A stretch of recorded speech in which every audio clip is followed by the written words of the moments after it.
They say a man's house is only as strong as its foundation, and Lord knows I spent 43 years in construction, learning that truth the hard way. Name's Walter Johnson, but folks around Memphis have called me Big Walt since I was knee-high to a grasshopper. Not 'cause I'm tall, mind you, but 'cause I always carried myself big. At 68, with these weathered hands that built half the commercial buildings in Midtown, and a back that still remembers every beam I ever lifted, I figured I'd laid down foundations solid enough to last generations. Turns out, I was dead wrong about the most important foundation of all, my family. See, when my Martha passed 3 years ago come October, something shifted in this old house on Poplar Avenue.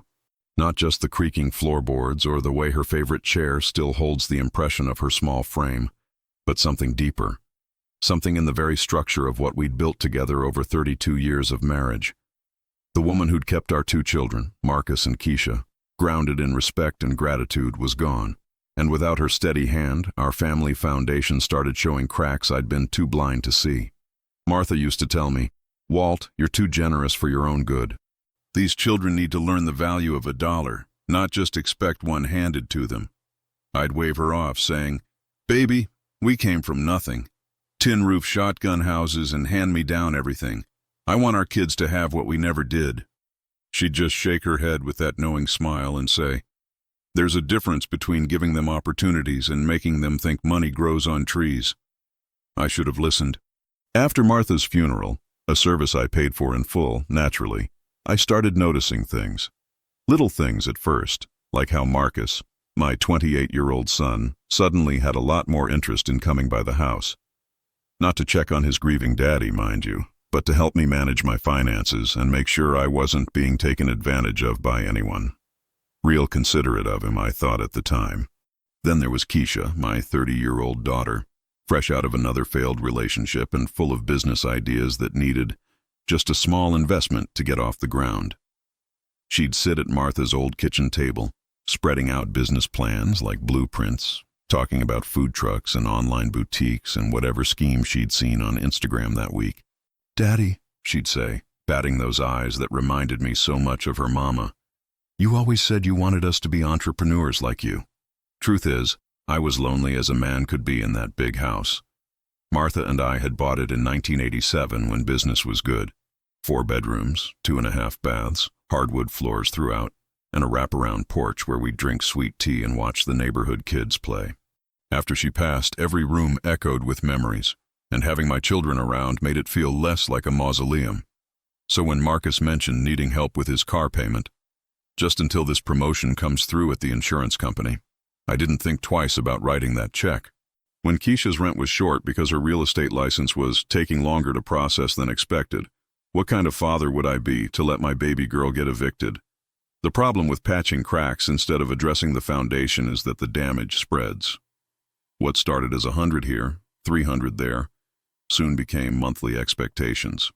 My children developed what I'd later recognize as a peculiar form of construction math.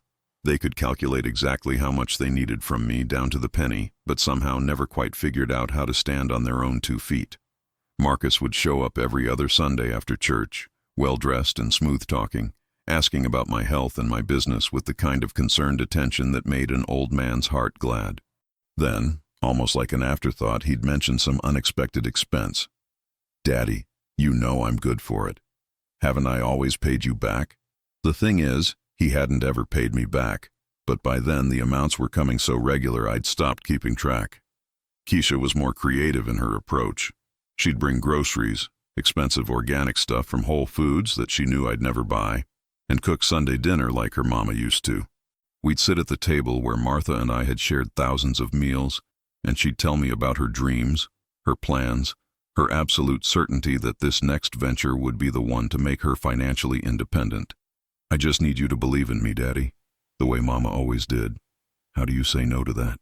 But the real crack in the foundation, the one that should have brought the whole structure down right then and there, happened about 6 months after Martha's funeral. I was in my home office, Martha's old sewing room that I'd converted, going through the business books, when I noticed something strange in my checking account.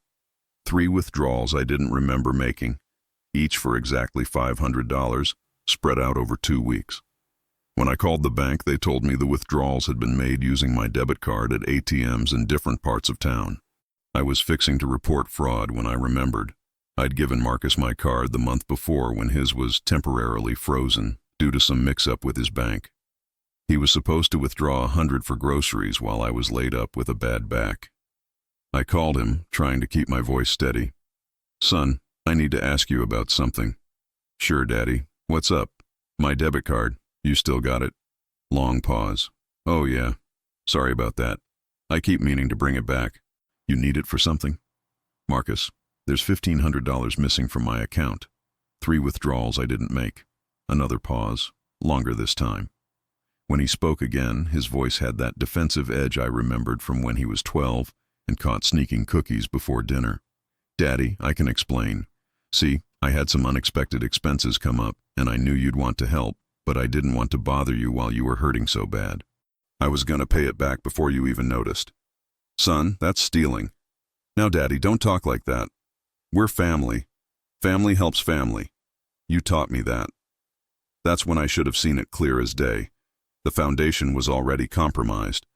But grief makes a man do foolish things, and the last thing I wanted was to lose my son on top of losing my wife. So I let it slide, told him to just be more careful next time, and chalked it up to poor judgment rather than poor character. Looking back now, that was the moment I stopped being Big Walt Johnson, respected businessman and family patriarch, and became Walter Johnson, the old man with deep pockets and shallow common sense. The foundation was cracking all right.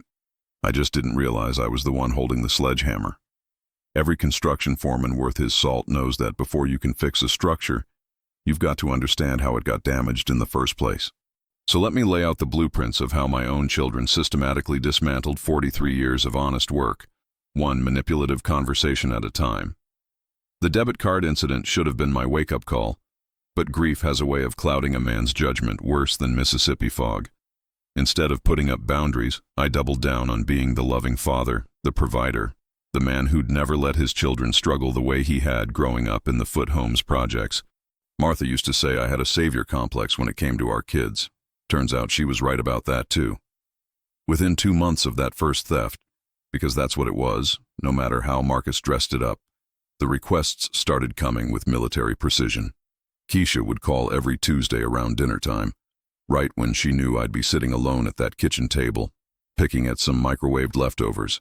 "Hey, Daddy, how was your day?" She'd start, sweet as pie, asking about my health, my business, my loneliness. Then, just when I was feeling grateful for her attention, came the pitch.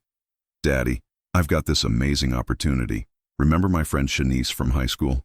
Well, she's making 6 figures selling skincare products online, and she's willing to mentor me. I just need $5,000 to buy the starter inventory, and I'll pay you back within 3 months. I've got it all figured out." $5,000. To a man who'd spent decades watching his bank account grow steadily from construction contracts and smart investments, it didn't seem like much, especially when she'd follow up with, "I know Mama would want you to help me become independent. She always believed in me." Using Martha's memory like that, it was like hitting a man when he's already down. But Keisha had always been clever, even as a little girl. She knew exactly which buttons to push to get what she wanted. The skincare business lasted exactly 6 weeks before she moved on to something else. And that $5,000? Never saw a penny of it again. Marcus was more direct but just as calculated. He'd show up unannounced on Saturday mornings when he knew I'd be having my coffee on the front porch, dressed in clothes that cost more than some folks make in a week. "Morning, Big Walt," he'd say, using my nickname like we were old buddies instead of father and son. "Beautiful day, isn't it?" He'd sit in Martha's rocking chair, the one I'd built for her 30th birthday, and we'd talk about everything except money for exactly 15 minutes. Then came the setup. "You know, Daddy, I've been thinking about you a lot lately, about how hard you work to give us opportunities. I want you to know I don't take that for granted. Right about then, I should have excused myself and gone inside. But there's something about a son acknowledging his father's sacrifices that hits different, especially when you're still raw from losing the woman who helped you make those sacrifices worthwhile. The thing is," Marcus would continue, "I'm right on the edge of a breakthrough. My supervisor at the insurance company hinted that a management position is opening up, and if I get it, my salary would nearly double. But there's a training program I need to complete first, and it costs $3,000. $3,000 here, $5,000 there. By the time Martha had been gone a full year, I'd handed over more money than I care to admit. Not loans, mind you, despite what both my children called them. Loans have payment plans and interest rates and consequences for non-payment. What I was doing was subsidizing two grown adults who'd figured out that grief-stricken fathers don't ask hard questions. The pattern was always the same: emotional setup, financial ask, promise of independence, disappearance until the next crisis. They'd learned to space out their requests just enough that I wouldn't see the bigger picture, like contractors who know exactly how much they can overcharge before a client notices. Keisha went through 7 different business opportunities in 18 months. There was the food truck that never got off the ground after I invested $8,000 in licensing and equipment. The online boutique that required $12,000 for inventory and website development, but somehow never had any actual inventory to show. The real estate flip that needed $15,000 for renovation materials, but ended up being a house she couldn't afford to buy in the first place. Each failure came with tears, apologies, and promises to do better next time. Daddy, I'm just learning. Every successful entrepreneur fails before they succeed. You know that better than anybody. And fool that I was, I'd comfort her, tell her I believed in her dreams, and start calculating how much I could afford to lose on her next venture. Marcus was subtler, but no less expensive. His requests always came wrapped in responsibility and upward mobility. Car repairs turned into car upgrades. Rent help became down payments on apartments he couldn't afford. Training programs multiplied like weeds. Leadership seminars, professional development courses, networking events that cost hundreds of dollars just to attend.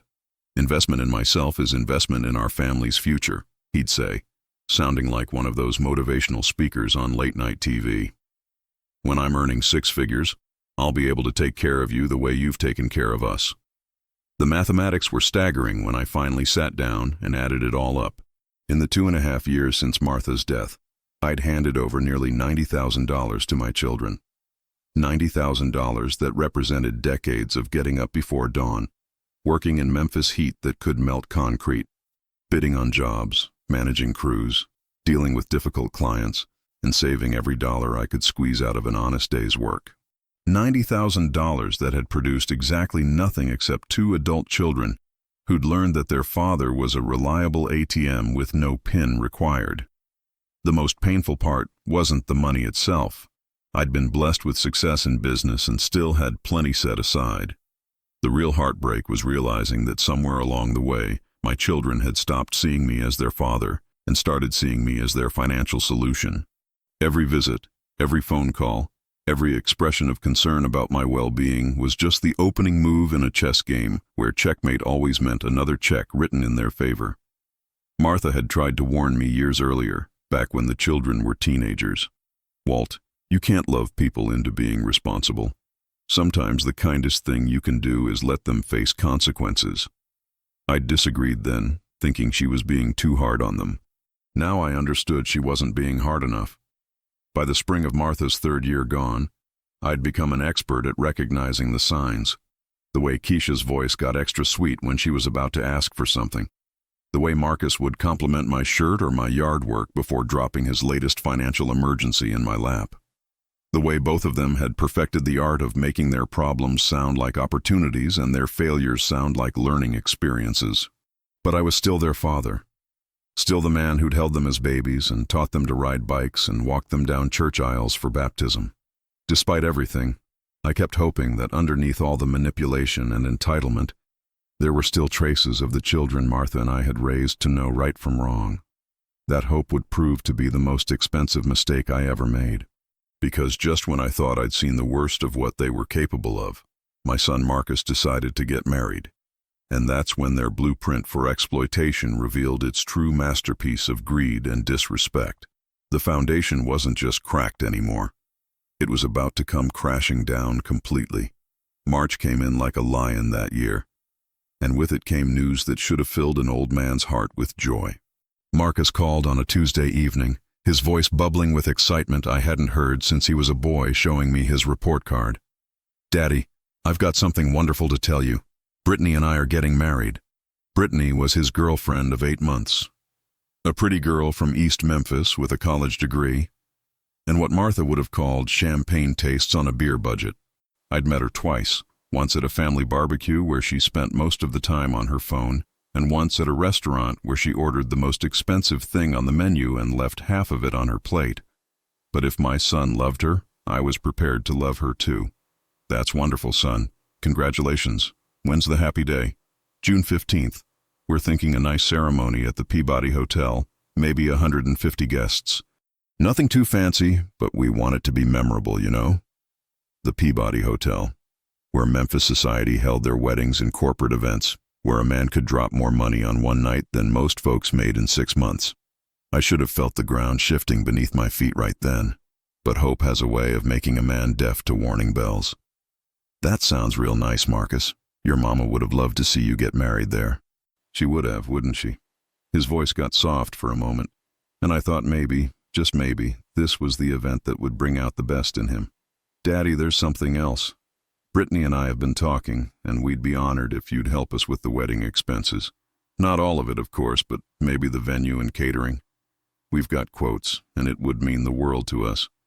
There it was, the ask, dressed up in honor and gratitude, but still the same old song with a wedding march melody.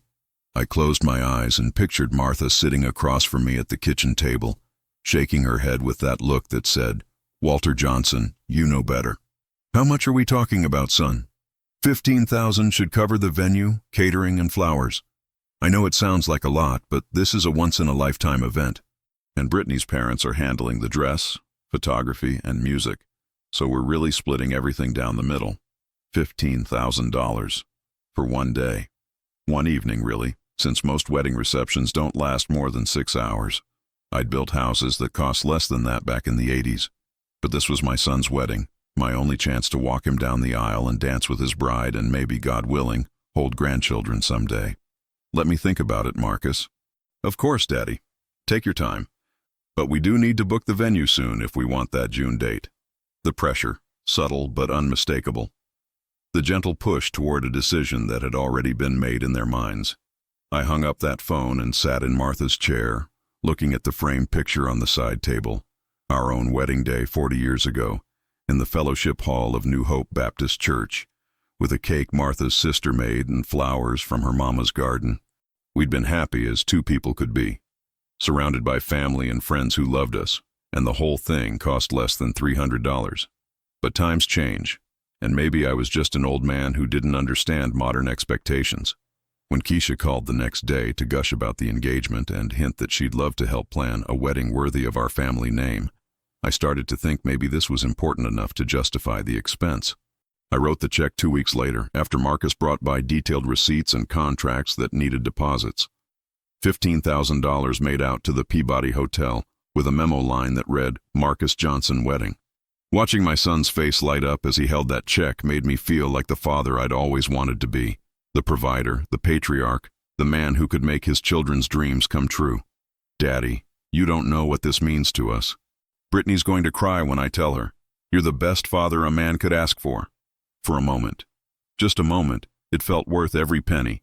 The planning process should have been my second warning.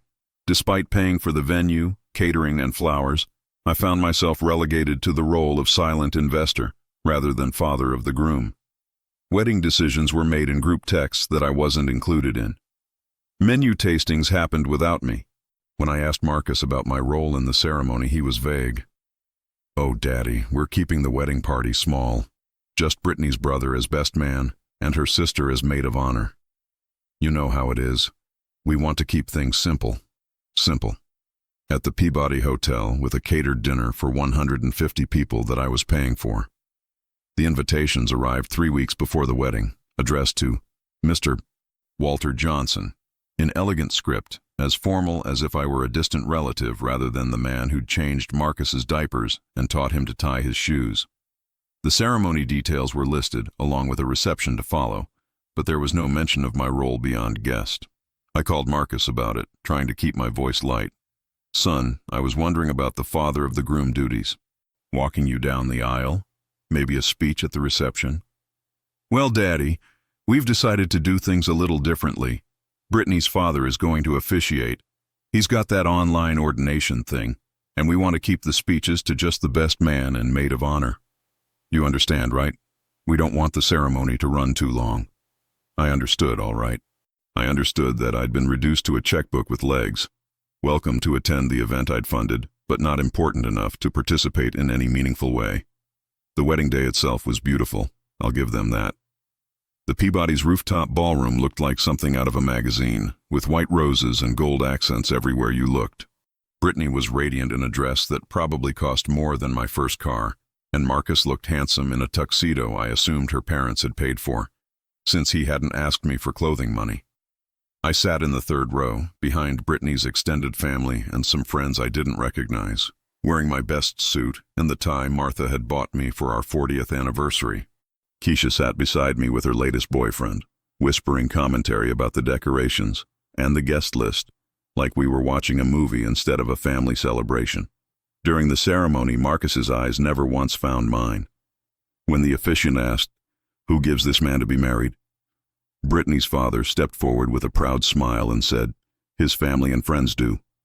Not his father, his family and friends, as if I were just part of some anonymous collective rather than the man who'd raised him. The reception was even worse. I found myself seated at table 8, somewhere between Brittany's college roommates and Marcus's co-workers, while the family tables were reserved for her relatives. The centerpieces I'd paid for blocked my view of the head table where my son and his new wife laughed and toasted with people who'd known them for months instead of decades. When it came time for the traditional dances, I watched Marcus waltz with his bride and then dance with Brittany's mother, a sweet woman who kept glancing over at me with what looked like sympathy. I kept waiting for someone to announce the father of the groom dance, but it never came.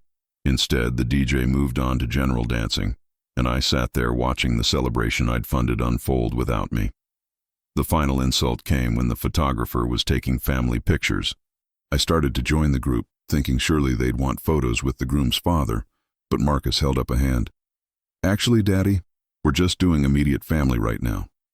Maybe we can get some pictures with you later." Later never came.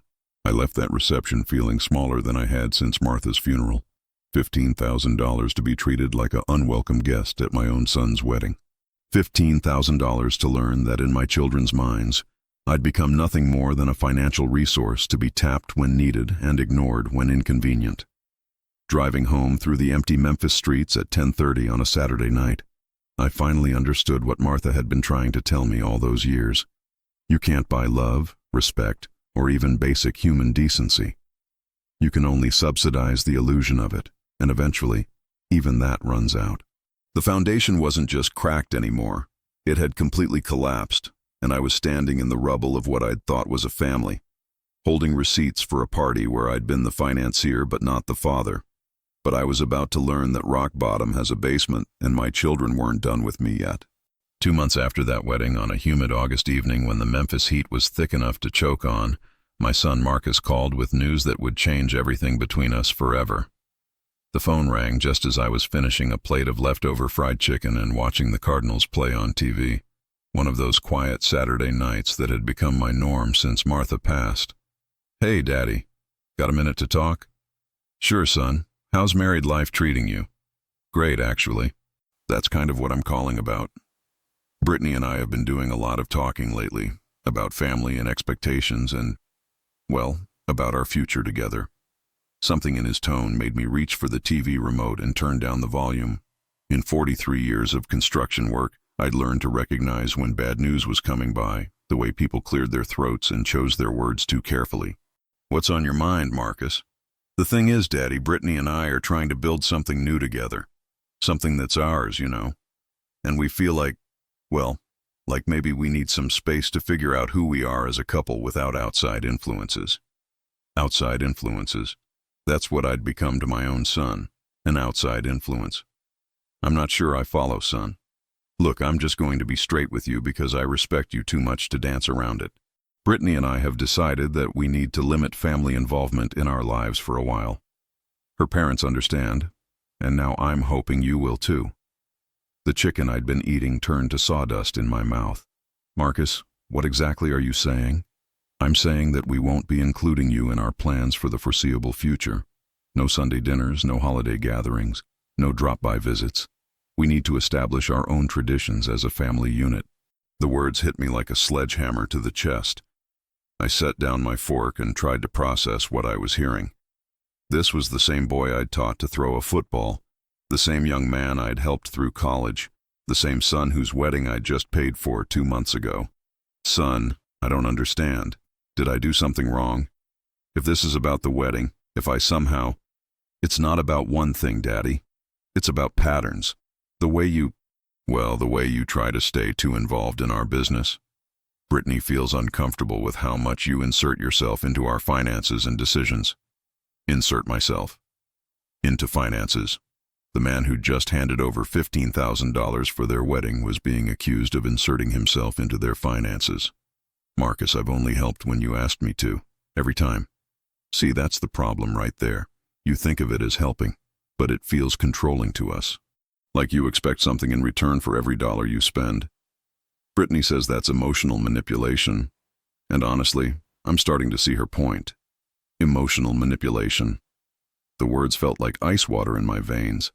This girl who'd known my son for less than a year was analyzing my 43 years of fatherhood and finding it lacking. And my son was agreeing with her. Marcus, I never asked for anything in return except to be treated like your father. But that's just it, Daddy. You have this idea of what being a father means, and it's suffocating. The constant questions about our money, our plans, our friends. The way you assume you should be included in everything. Brittany and I are adults, and we need to be treated like adults. I thought about all those times he'd called asking for money. All those Saturday mornings when he'd shown up with his hand out and his problems laid bare. I thought about the $15,000 I'd spent on a wedding where I'd been treated like a stranger. If you're adults, then maybe you should start acting like adults, starting with paying your own bills. There it is, Marcus said, his voice turning sharp. The guilt trip, the reminder of how much you've done for us. This is exactly what Brittany was talking about. Your mama warned me about this, you know. She said I was being too generous, too giving. I should have listened to her. Don't bring Mama into this. She's been gone for 3 years, and you've been using her memory to justify your behavior ever since. Your mama would want me to help you. Your mama would be proud of you. It's time to stop hiding behind a dead woman and face reality. The silence that followed those words was deafening. In all my years of raising Marcus, through teenage rebellion and young adult mistakes, he'd never spoken to me with such cold disrespect. Never dismissed his mother's memory like it was a tool I'd been using to manipulate him. Boy, you better watch your mouth when you talk about your mama. Or what, Daddy? You'll cut me off financially? Good. We don't want your money anymore anyway. Brittany makes good money at the marketing firm, and I just got promoted. We can take care of ourselves. Then prove it. We will. And part of proving it means setting boundaries with family members who can't respect our independence. So here's the boundary. Don't call us unless it's an emergency. Don't come by unannounced. Don't send money or gifts. We'll reach out when we're ready to have a relationship on our terms. I sat there holding that phone, staring at Martha's picture on the side table, trying to understand how we'd gotten to this point. How had loving my children and wanting to help them turned me into the villain in their story? Marcus, I love you. You're my son. My blood. Whatever problems we have, we can work through them. Maybe we can, Daddy, but not right now. Right now, Brittany and I need space to build our marriage without outside pressure. When we're ready, if we're ready, we'll let you know. The line went quiet, and for a moment I thought he might take it back, might remember that he was talking to the man who'd worked double shifts to pay for his college education. Instead, he said, I hope you can respect our decision. It's not about not loving you. It's about loving ourselves enough to set boundaries. And then he hung up. I sat in that empty house for hours that night, holding the phone like it might ring again with an apology, with my son telling me it had all been a misunderstanding. But the only sounds were the air conditioner cycling on and off and the distant rumble of traffic on Poplar Avenue. The next morning I called Keisha, thinking maybe she could help me understand what had happened. maybe serve as a bridge between her brother and me. What I got instead was a second helping of rejection. "Daddy, I've been meaning to talk to you about something similar," she said after I told her about Marcus's call. "I've been seeing a therapist lately, working through some issues, and she's helped me realize some things about our family dynamics." "What kind of things?" "About how you use money to control us. How you make us feel guilty for wanting independence. How you never really treated us like adults, just like extensions of yourself." There it was again. The same language, the same accusations, like they'd been comparing notes or reading from the same script. I wondered if this therapist had been coaching both my children, or if Brittany had been spreading her poison beyond just Marcus. "Keisha, baby, I've never tried to control you. I've only tried to help. But don't you see how those two things can be the same? Every time I tried to start a business or make my own decisions, you were right there with advice and money and expectations. I never got to fail on my own or succeed on my own. It was always about what Big Walt thought or what Big Walt wanted. I wanted you to succeed. I wanted you to have opportunities I never had. But you never asked what I wanted, Daddy. You assumed you knew what was best for me, and when things didn't work out, you'd swoop in with more money and more advice, making me feel like a failure who couldn't survive without her daddy's help." The accusations kept coming like blows from a wrecking ball. According to my daughter, my generosity had been oppression, my love had been manipulation, and my desire to see them succeed had been selfish control. "So what are you saying, Keisha? You want to cut me off too?" "I'm saying I need space to figure out who I am without your financial safety net. I need to know that I can make it on my own, without running to Daddy every time things get tough. And if you can't make it on your own, then I'll figure it out. That's what adults do, Daddy. They figure it out." Within a week, both my children had effectively divorced me. No more Sunday visits, no more phone calls asking about my health or my day, no more requests for money. The house that had been too quiet since Martha died became absolutely silent, a tomb of memories and abandoned dreams. I'd spent 43 years building a life, a family, a legacy, and in the space of 2 phone calls, it had all been condemned as faulty construction. According to my own children, the foundation I'd thought was solid had actually been toxic soil, and they needed to relocate to healthier ground. The irony wasn't lost on me.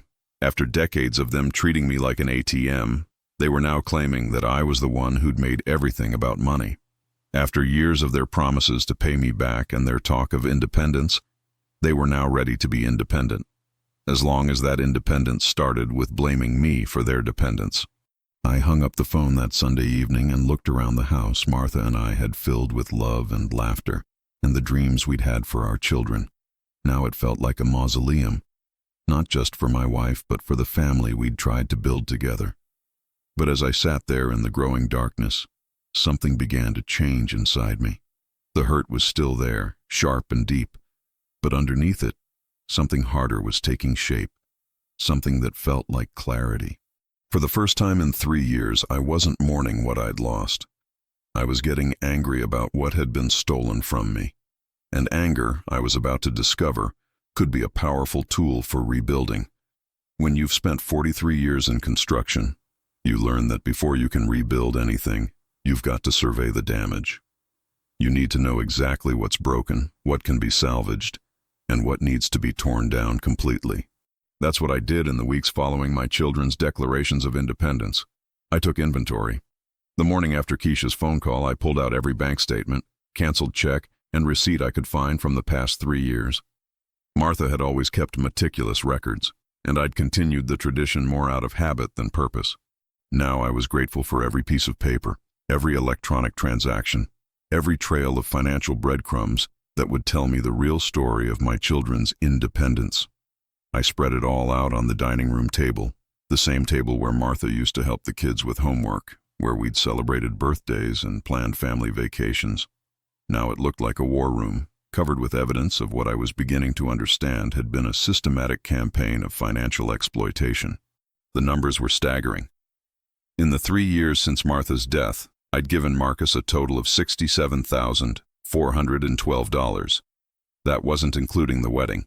That was just the loans and emergency help and investment opportunities he'd pitched to his grieving father. Car payments, rent assistance, training programs, wardrobe upgrades for his job, medical bills that his insurance supposedly didn't cover, security deposits, utility payments, credit card minimums when he was between paychecks. Keisha's tally was even worse. $73,896 across 7 failed business ventures and countless personal emergencies. The skincare business, the food truck dream, the online boutique, the real estate flip, the photography studio, the catering company, and finally, the life coaching certification that was going to transform her earning potential forever. Added together, with the wedding expenses, my children had extracted over $156,000 from me in 3 years.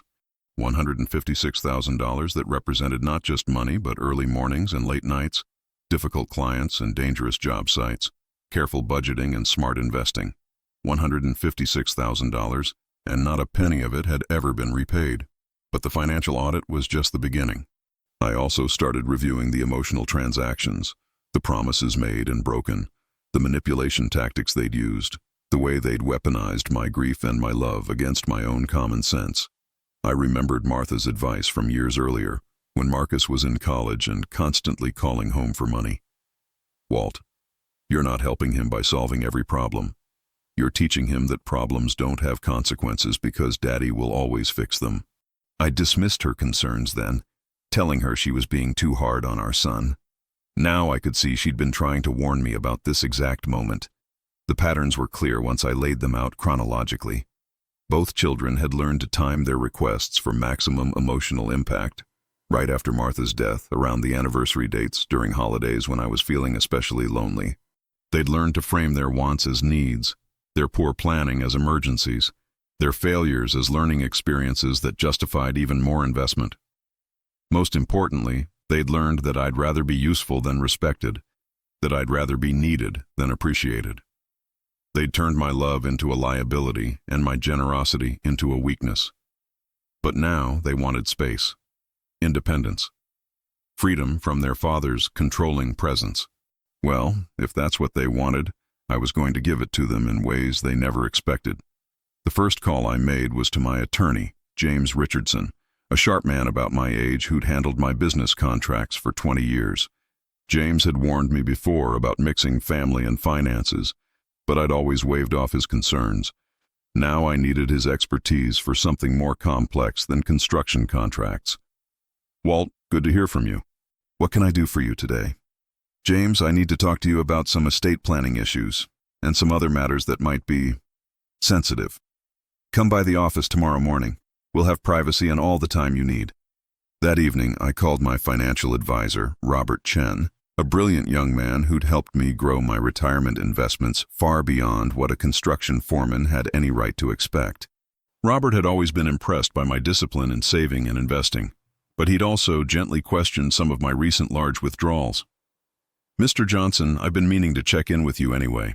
I've noticed some significant activity in your accounts lately, and I wanted to make sure everything was on track with your long-term goals. That's exactly what I want to discuss, Robert. I think it's time to make some major changes to my financial strategy. What kind of changes? The kind that require discretion and careful planning. Can you fit me in this week? For you, Mr. Johnson, absolutely. How about Thursday afternoon? The third call was the hardest one to make. I dialed the number for New Hope Baptist Church, where Martha and I had been members for 30 years, where both my children had been baptized and confirmed, where I still attended service every Sunday out of habit more than faith lately. Pastor Williams, it's Walter Johnson. I was wondering if I could schedule some time to talk with you about some church business, maybe some opportunities for community investment. Of course, Brother Walter. Is everything all right? You've seemed a bit distant lately. I'm working through some things, Pastor. Some decisions about how to use the blessings God has given me. I think it's time to be more intentional about my stewardship. That sounds like wisdom speaking. Why don't you come by Thursday evening after Bible study? We can talk as long as you need. By Thursday night, I'd had 3 of the most important conversations of my life. James Richardson had listened to my story with the poker face of a man who'd seen every kind of family drama imaginable, but even he seemed surprised by the scope of my children's financial exploitation. Walt, what you're describing sounds like elder abuse, frankly. The timing, the emotional manipulation, The systematic extraction of resources. It's textbook behavior. I don't want to press charges, James. These are still my children. I understand. But you need to protect yourself going forward. What exactly are you thinking? I'm thinking about changing my will. All of it. And I'm thinking about taking control of some joint accounts and financial arrangements that maybe shouldn't be joint anymore. That can be done. How dramatic a change are we talking about? Complete restructuring. I want to make sure that if something happens to me, my assets go to people and organizations that will actually appreciate them and use them for good. Robert Chen had been equally supportive when I'd explained my situation, though his financial advisor's mind immediately went to the practical implications. Mr. Johnson, if you're serious about restructuring your estate and investments, we need to think about tax implications, legal protections, and timeline. Some changes can be implemented immediately, others will require more planning. I'm not in a hurry, Robert. I want to do this right. But I also want to do it quietly, without my children knowing what's happening until it's too late for them to interfere. Understood. Let me put together some options for you to consider. But it was my conversation with Pastor Williams that really clarified my thinking. The man had known me and Martha for 3 decades, had counseled us through the challenges of raising children, had preached at Martha's funeral. He understood the weight of what I was carrying. Brother Walter, it sounds like you're wrestling with some hard truths about family and forgiveness and responsibility. I am, Pastor. I keep thinking about the parable of the prodigal son, but I can't figure out if I'm supposed to be the forgiving father or if my children are supposed to come to their senses first. Maybe the lesson isn't about them coming to their senses, Walter. Maybe it's about you coming to yours. The father in that parable didn't keep enabling his son's bad behavior. He let him go, let him face consequences, and was ready to welcome him back when he returned with a changed heart. But what if they never come back? What if this is it? Then you'll have done your job as a father by teaching them that actions have consequences. And you'll have the peace of knowing you used your remaining years and resources for purposes that honored God and helped people who genuinely needed it. That conversation stayed with me through the weekend. By Monday morning, I knew exactly what I needed to do. My children wanted independence. They were about to get more independence than they'd ever imagined. They wanted space from their controlling father. I was about to give them enough space to learn what life looked like without a safety net they'd never appreciated. But I wasn't going to do this in anger or spite. I was going to do it methodically, legally, and strategically. Like any good construction project, it would require careful planning, quality materials, and skilled execution. The difference was, this time I wasn't building something up. I was tearing something down that had become structurally unsound, preparing the ground for something better to take its place. My children thought they'd dismissed their old man, relegated him to irrelevance in their shiny new independent lives. What they didn't realize was that Big Walt Johnson hadn't survived 43 years in construction by being a pushover. When the situation called for it, I knew how to operate a wrecking ball just as skillfully as I could lay a foundation. And the situation definitely called for it. The beauty of a well-executed construction project is that nobody notices the work until it's complete. You do your planning in private, gather your materials quietly, and execute each phase with precision. By the time people realize what you've built, it's too late to stop the process. That's exactly how I approached the reconstruction of my financial and family structure over the next 6 weeks. The first phase was the easiest, severing the financial connections that my children had taken for granted. Marcus had been an authorized user on 2 of my credit cards since college, for emergencies, he'd said, though his definition of emergency had expanded to include everything from restaurant meals to clothing purchases. Those cards were canceled on a Tuesday morning with a simple phone call.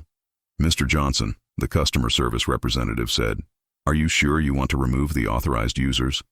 They'll no longer have access to these accounts." "That's exactly what I want," I replied, looking at the stack of statements showing Marcus's charges over the past 3 years. Nearly $4,000 in emergencies that had never been discussed with me, let alone repaid. Keisha had been even more creative with her access to my resources. She was listed as a joint account holder on my business checking account, something I'd done years earlier when she'd briefly worked as my bookkeeper during one of her periods of unemployment. That account held about $30,000, money I kept available for equipment purchases and contract deposits. She hadn't touched it in months, probably saving it for a truly spectacular opportunity. Removing her from that account required an in-person visit to the bank, where I had to explain to a concerned manager that I was making changes for security reasons. The manager, a middle-aged black woman who'd handled my business for years, read between the lines. "Mr. Johnson, we see this more often than you'd think. Adult children who get too comfortable with access to their parents' money. You're smart to make these changes while you're healthy and thinking clearly. I just want to make sure my resources are protected," I said, which was true enough. "Your new accounts will be ready tomorrow. Do you want us to notify the removed account holder?" "No need. I'll handle that conversation myself when the time is right." The second phase involved what Robert Chen called asset protection strategies. We moved the majority of my investment portfolio into a trust structure that would be very difficult for anyone to challenge or access without specific legal grounds. My construction business, which I'd been planning to wind down anyway, was restructured as a limited liability company with ironclad provisions about ownership and succession. "Walt," Robert said as we reviewed the paperwork, "these changes will protect your assets not just from your children, but from any potential creditors, lawsuits, or other claims. You're essentially bulletproofing your wealth." Good. I worked too hard for this money to let it get wasted on people who don't appreciate it. The most complex part was restructuring my will and estate plan. James Richardson had drawn up documents that were legal poetry, every contingency covered, every loophole closed, every potential challenge anticipated and defeated. "Your children will inherit exactly $1 each," James explained, reviewing the new will. "That shows clear intent and prevents them from claiming they were accidentally omitted. Everything else goes to the charitable remainder trust we've established, with specific allocations to your church, the local community college scholarship fund, and a foundation for trade education that will be established in Martha's name. What if they try to challenge it? They can try, but it won't work. You're of sound mind. You've documented their financial abuse, and you've made clear, rational decisions about asset distribution. Plus, the $1 inheritance actually strengthens the document legally. It shows you considered them and made a conscious choice. And they won't know about any of this until the will is read after your death. The trust structures are invisible to them unless they specifically hire lawyers to investigate your finances, which seems unlikely given that they've cut off contact with you. Phase 3 was where I got creative, using my business connections and 43 years of relationship building in ways my children never would have expected. I called in some favors, shared some information, and generally made sure that their newfound independence would be tested sooner rather than later. Marcus worked for a mid-sized insurance company where I'd done renovation work 2 years earlier. A casual conversation with the facilities manager, an old friend named Tommy Washington, revealed some interesting information about my son's employment status. "Marcus Johnson?" "Yeah, I know him. Works in claims processing.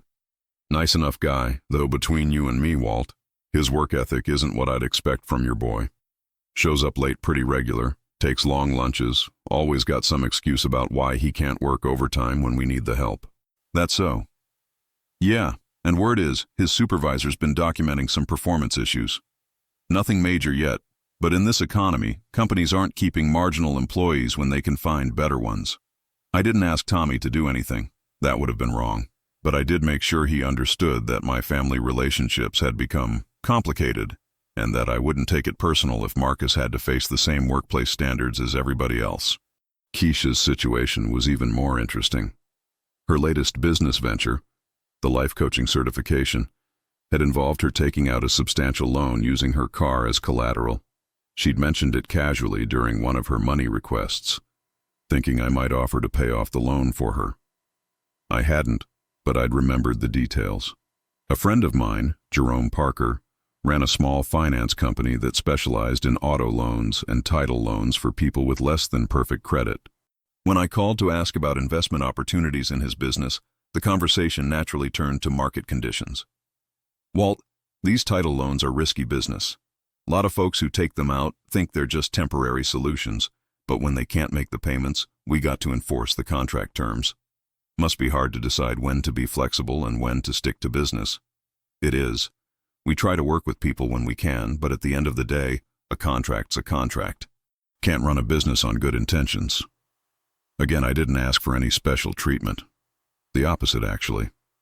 I just made sure Jerome understood that my family situation had changed and that I wouldn't be backing any loans or providing emergency assistance to certain parties if they ran into trouble.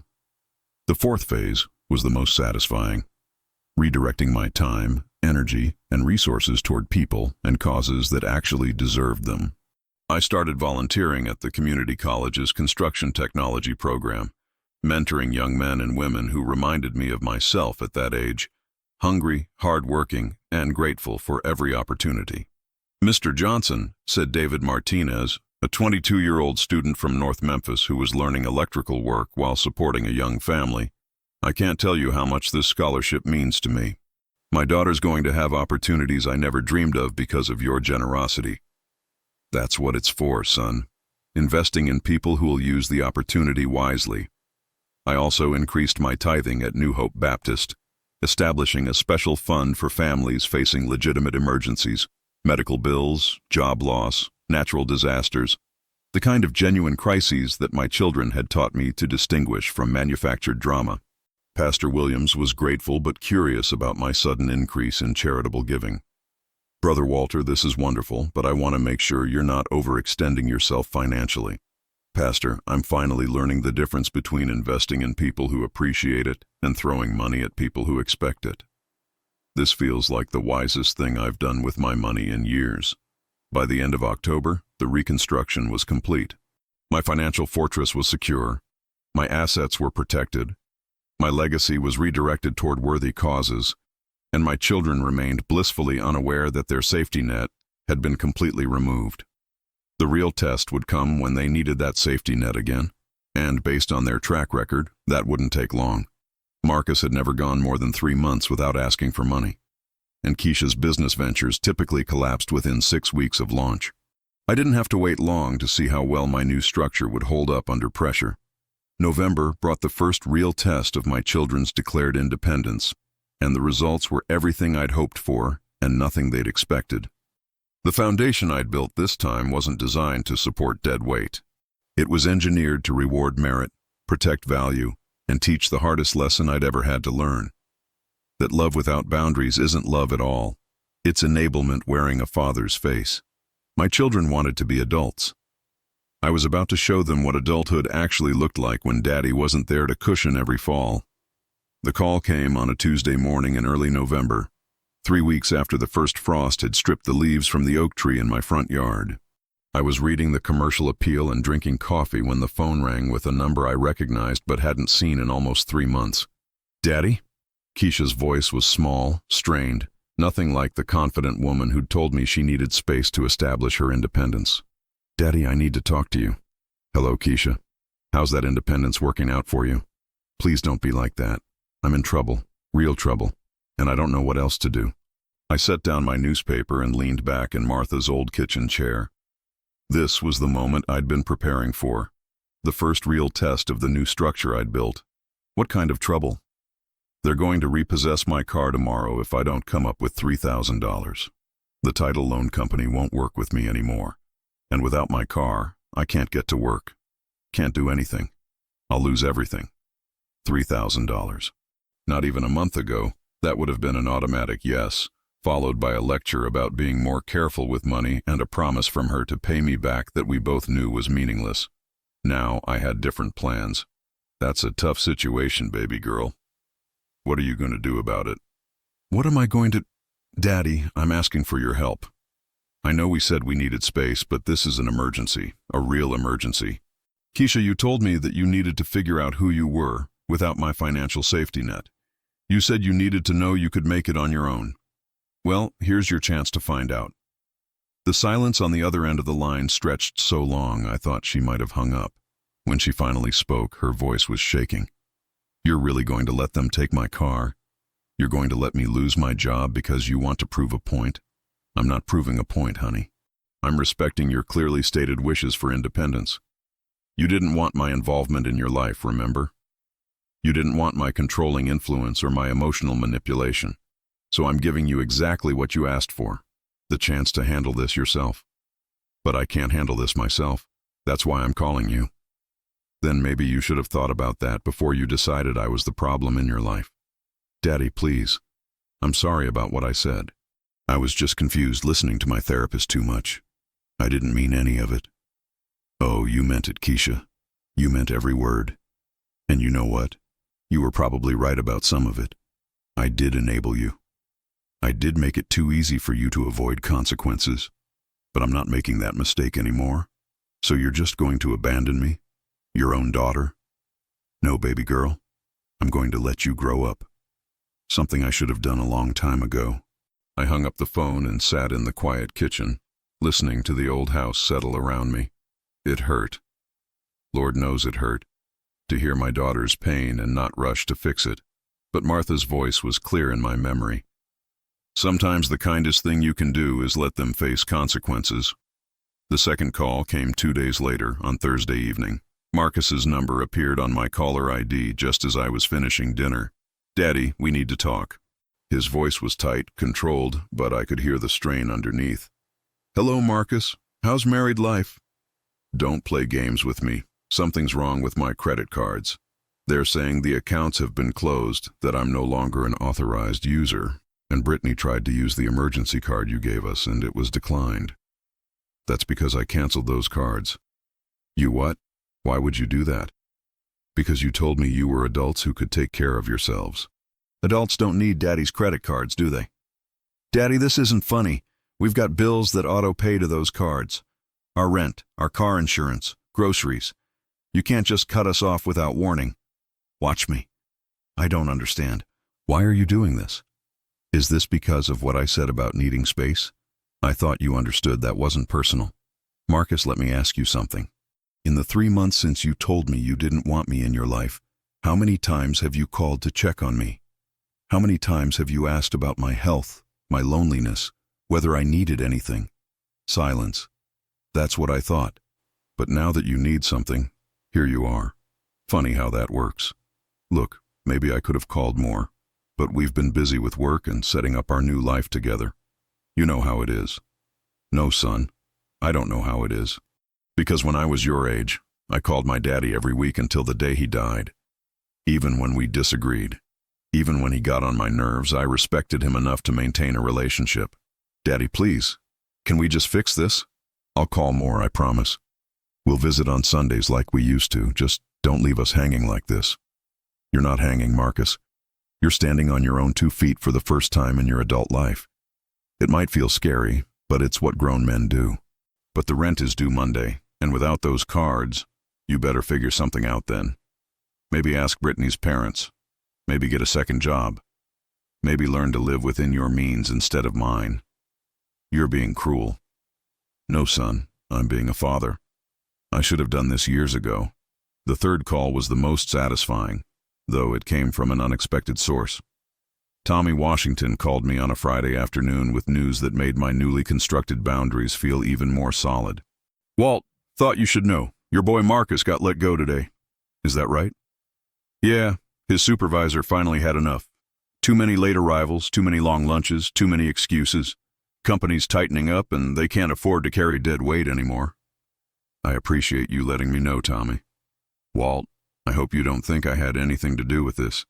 I know you two have had some family troubles, but Tommy, you did exactly what you should have done.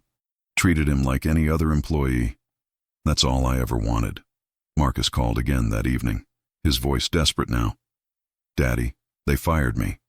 I lost my job today and I don't know what to do. Brittany's talking about moving back in with her parents because we can't afford the apartment anymore. Sounds like you're facing some tough decisions, son. Tough decisions? Daddy, I need help. I need you to loan me some money until I can find another job. Just enough to keep us afloat for a couple months. No. What do you mean, no? I mean no. N-O. Not happening. But I'm your son. Yes, you are. And as your father, the best thing I can do for you right now is let you figure this out yourself. You wanted to be treated like an adult? Well, adults don't run home to daddy every time life gets hard. I can't believe you're doing this to us. I'm not doing anything to you, Marcus. I'm just not doing anything for you. There's a difference. What would Mama think about this? What would she say about you abandoning your children? That question hit like a slap, but I was ready for it. Your mama would say it's about time. She warned me for years that I was making you too dependent, too entitled, too comfortable with failure. She'd probably be proud of me for finally listening to her wisdom. The calls continued sporadically over the next 2 weeks. Keisha lost her car and had to move back in with a friend. Marcus and Brittany moved in with her parents, a humiliation that apparently caused considerable tension in their marriage. Both my children tried anger, guilt, threats, and bargaining, cycling through every manipulation tactic they'd perfected over the years. But the new structure held. Every boundary remained firm, every protection stayed in place, every consequence played out exactly as designed. The most telling moment came when Keisha called one last time, her voice hollow with defeat. "Daddy, I just want to understand. Why are you punishing us like this? What did we do that was so terrible?" "Keisha, you're not being punished. You're being set free. For the first time in your adult life, you're free to succeed or fail based on your own choices, your own work, your own character. Isn't that what you wanted?" "I never wanted this." "Yes, you did. You just didn't understand what this looked like without my money cushioning every fall. So this is it? You're really done with us?" "I'm done enabling you. I'm done being your ATM. I'm done pretending that love means rescuing you from every consequence of your poor decisions. If you want a relationship with me, a real relationship based on respect and genuine affection, that door is open. But the Bank of Big Walt is permanently closed." When I hung up that phone for what I suspected might be the last time, I felt something I hadn't experienced in years. Peace. Not the bitter satisfaction of revenge, but the clean, clear peace of a man who'd finally stopped trying to build on a foundation that couldn't support the weight of genuine love. The demolition was complete. What rose from the rubble would depend entirely on whether my children were willing to do the hard work of rebuilding themselves into people worthy of a real relationship with their father. For the first time in 3 years, that was their choice to make, not mine. 6 months later, I'm sitting on my front porch on a warm April evening, watching the neighborhood kids play in the street like I used to do with Martha. The oak tree has new leaves, the azaleas are blooming in Mrs. Patterson's yard next door, and for the first time since my wife died, this old house feels like home again, instead of a museum of broken dreams. The peace I've found isn't the kind that comes from getting even or proving a point. It's the deeper peace that comes from finally living in alignment with your values, from investing your time and resources in people who appreciate them, from building something that can last instead of constantly repairing something that was never structurally sound. The scholarship fund at Memphis Community College has grown to over $40,000, and we've already helped 6 students complete their training in construction trades. David Martinez graduated top of his class in electrical work and got hired by one of the best contractors in the city. His thank you letter sits framed on my kitchen table where I can see it every morning with my coffee. "Mr. Johnson," he wrote, "because of your investment in my education, my daughter will grow up knowing that her daddy is a skilled craftsman who provides for his family through honest work. That's a legacy worth more than money. That's what real gratitude looks like. That's what it means when someone appreciates an opportunity instead of expecting it." The construction technology program has named a workshop in Martha's honor, the Martha Johnson Skills Laboratory, where students learn the fundamentals of electrical, plumbing, and HVAC work. Pastor Williams was there for the dedication ceremony, and he told me Martha would be proud to see her name associated with giving young people the tools to build better lives. "She always said the best investment was in people's potential," he reminded me. Looks like you finally learned that lesson. At New Hope Baptist, the Emergency Assistance Fund has helped 12 families through genuine crises: medical bills, house fires, temporary unemployment due to plant closures. Real emergencies handled by people who are grateful for help and determined to get back on their feet as quickly as possible. That's the difference between helping and enabling. Grateful people want to reduce their dependence on help, while entitled people want to increase it. My own life has settled into a rhythm that Martha would recognize. I wake up early, read the paper, work in my garden, volunteer at the college 3 days a week, and spend evenings reading or watching baseball. Sundays I go to church, have dinner with Pastor Williams and his wife sometimes, and visit with neighbors who've become real friends instead of people who need something from me. The loneliness that nearly destroyed me after Martha's death has been replaced by solitude. And there's a world of difference between the two. Loneliness is wanting connection you can't have. Solitude is choosing peace over drama, quality over quantity, respect over exploitation. As for my children, well, that story is still being written. Marcus and Brittany's marriage didn't survive the stress of real-world financial pressure. Turns out that when a relationship is built on spending other people's money, it crumbles pretty quickly when that money disappears. Brittany moved back to her parents' house permanently, and Marcus is living in a studio apartment in Midtown, working 2 part-time jobs to make ends meet. He called me once about 3 months ago, not to ask for money, but to tell me he was sorry. Not sorry he needed help, but sorry for the way he'd treated me, sorry for taking my generosity for granted, sorry for letting his wife disrespect the man who'd paid for their wedding. Daddy, I know you probably don't want to hear from me, but I needed to say this. You were right about everything. About me being dependent, about me not appreciating what you sacrificed for us, about me treating you like an ATM instead of my father. I've been thinking about it a lot since Brittany left, and I finally understand what you were trying to teach me. I listened without saying much, letting him get it all out. I'm not calling to ask for anything. He continued, I just wanted you to know that I'm learning to stand on my own feet, and it's harder than I thought it would be, but it feels better too. Like I'm finally becoming the man you tried to raise me to be. That means something, son. It really does. Do you think maybe we could have dinner sometime? Just to talk? I'd pay, of course. It might have to be somewhere cheap, but I'd pay. We had dinner 2 weeks later at a little barbecue joint in Cooper Young. Nothing fancy, but the food was good and the conversation was better. For the first time in years, Marcus asked about my life, my health, my plans, without leading up to a request for money. He told me about his jobs, morning shift at a warehouse, evenings at a restaurant, and how he was slowly building up savings and credit. It's humbling, he admitted, starting over at 30, but I needed to learn that I could do it myself. We've had dinner 3 more times since then. He always pays, even though I can see it's a stretch for his budget. But that's exactly why it matters. He's finally learning the difference between being a son and being a dependent. Keisha's story has been harder. She disappeared for 2 months after losing her car, and I heard through the neighborhood grapevine that she'd moved to Atlanta with some man she'd met online. That relationship apparently ended badly, and she's back in Memphis now, living with her cousin and working at a call center. She hasn't called me. Part of me wonders if she ever will, if her pride will let her admit that everything I tried to teach her about consequences and responsibility was true. Part of me grieves for the relationship we might never repair. But I've learned that you can't love someone into making good choices. You can only create conditions where good choices are rewarded and bad choices have natural consequences. Whether she decides to learn from those consequences is up to her. The hardest lesson of this whole experience has been accepting that being a good father sometimes means letting your children think you're a bad father.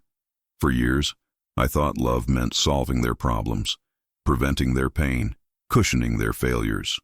What I learned too late is that real love means teaching them to solve their own problems, learn from their pain, and take responsibility for their failures. Martha knew this. She tried to tell me, but I was too busy trying to be the hero in my children's story to listen to her wisdom. Now I understand that the best thing I ever did for them was stop being their hero and start being their father. The money they took from me over the years, that $156,000, turns out to have been a small price to pay for the education it bought me. I learned that generosity without boundaries isn't generosity at all. It's self-destruction with a charitable tax deduction. I learned that respect can't be purchased, only earned. I learned that legacy isn't about what you leave your children, but about who they become because of how you raise them. Most importantly, I learned that it's never too late to stop enabling and start empowering, to stop rescuing and start respecting, to stop giving handouts and start giving the gifts that really matter: expectations, boundaries, and consequences. As I sit here on this porch where Martha and I used to plan our future, I'm planning again. Not the future I thought I wanted. Big family gatherings, grandchildren spoiled rotten, kids who called every day because they enjoyed talking to their old man. Instead, I'm planning the future I've actually built: a legacy of education and opportunity for deserving young people, a community of genuine relationships based on mutual respect, and maybe, if I'm blessed, reconciliation with children who've learned to value what they once took for granted. The foundation I've built this time is solid. It's designed to support weight that deserves to be carried, to shelter people who appreciate the protection, to last long after I'm gone because it's built on principles instead of personalities. Tomorrow morning, I'll get up and tend my garden, work with students who remind me why I fell in love with construction in the first place, and invest my time and energy in people who understand the difference between a gift and an entitlement. And if the phone rings with a voice that's learned the difference between needing help and expecting it, between being grateful and being entitled, between being my child and being my dependent, well, that conversation will be welcome too. Either way, Big Walt Johnson sleeps soundly these days, knowing that the most important thing he ever built wasn't a house or a business or a bank account. It was a set of boundaries strong enough to protect love from being destroyed by the people who claim to want it most. That's a foundation that will last.